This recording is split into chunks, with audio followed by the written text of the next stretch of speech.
Alongside Brent Hubbs, I'm Austin Price for the Volquest Stock Report on this UT Martin week. I'll start us off. My stock up, everyone's stock up, is Jalen Hyatt. 5 touchdowns on Saturday against Alabama. I mean, that's a dream, right? I mean, he said it. I mean, no one, even your goals, you're never going to put that out there. I mean, that's just so far fetched. But yet he did it and did it for 207 yards. He's now at 10 on the season, the ninth fall receiver to get to double digits. He's only 3 away from Marcus Nash's single season record of 13. Stock up, number 11 against Alabama, no less. Jalen Hyatt, stock up for you. Yeah, let me throw one more Jalen Hyatt stat at you that jumps out to me. 34 and a half yards per reception. Just a stupid number that you're never going to see. Stock up for me, I'm going two things here, Austin. I'm going the offensive line. I was bullish on them last week. They were a stock up for me after their performance at LSU. Their stock's even higher this week after their performance against Alabama. Hendon Hooker was sacked once. I put a lot of that on Hendon Hooker. The interception was on the offensive line, but they only gave up 2 tackles for loss. Just love the way that this offensive line is playing. Their personality is showing up, obviously. Guys like Cooper Mays are playing, is just playing unbelievable right now. Darnell Wright's making money every time he steps out on the field. Just love the way that they're playing. The second part of that is this team's ability to not flinch when it gets hard. Scoop and score. Looks like Alabama's got all the momentum. Tennessee goes down and scores. Hendon Hooker throws a rare interception. Defense gets on the field. They get off the field. They don't give up points. It goes back to the head coach.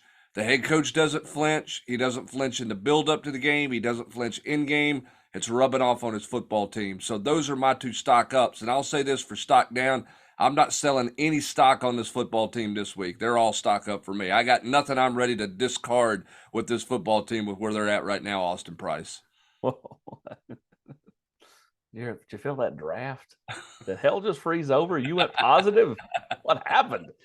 Stock down for me is not a per person. It's just the health of the cornerbacks. I mean, they're without Warren Burrell for the year. Kamal Hadden didn't play Saturday against Alabama. I mean, you saw Christian Charles go down. You saw, number of different guys kind of come in and out of the ball game. So just health of the cornerback position, which isn't really a down. It just kind of, I mean, is what it is. You're at that point in the year where, you've got, some dings and some major dings and, you're trying to overcome it.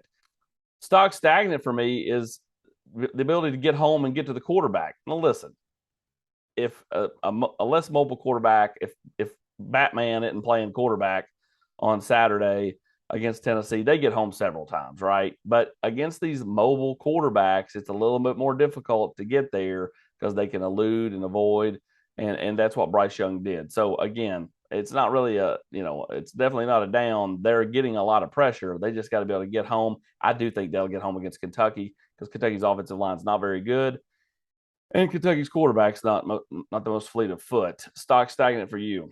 For me, it's a little bit of where you were at with the cornerback and the stock down. It's just the depth of this football team. If you have a concern about this team, the back half of this schedule, it's the injury bug, right? I mean, when you look at them offensively, they played 14 players on Saturday. One of those was Joe Milton in a single play Hail Mary. The only place they're rotating anybody on offense right now is at tight end and at running back, unless there's some kind of injury. They played multiple guys, 2 guys at left tackle due to injury only.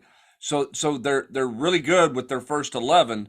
Throw in the extra tight ends is 12 and the extra running back is 13, but they really just don't have a whole lot of depth and wiggle room there. So I think if there's one thing about this team that worries you, it's the injury bug down the stretch. That's why Saturday is an opportunity to continue to try to grow some depth in case you need some guys to step up. So that's the one stock stagnant for me, is just this team doesn't have depth. They're not going to have great depth all year long. Well, and that goes to the offensive side of the ball. They've been less, inclined to make, moves and play more kids. Defense being forced to play more and more and more because they're on the field so much. Offense just clicking, scoring, no need to do a lot of movement. I do think Tennessee has depth. They've just chosen to not do it offensively. I think if Walker Merrill played, he'd be just fine. So you're going to get Cedric Tillman back for that Kentucky game, in my opinion. So the depth they'll build there. I think they're thin at tight end. They're not super deep at running back, but I mean, now they kind of have 4 healthy guys at this point in the season. So I'm with you. So there's the looks at the stock ups, stock downs, and stock stagnates. He's Brent Hubbs. I'm Austin Price.